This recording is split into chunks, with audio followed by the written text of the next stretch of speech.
blocks can be copied and pasted onto other areas of your website and onto other web pages. To copy a block, place your cursor on the block button until the side menu appears.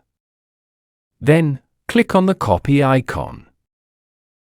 On the top left of your website builder, a new copy icon will be displayed. Click on the copy icon to access all of the copied blocks and elements.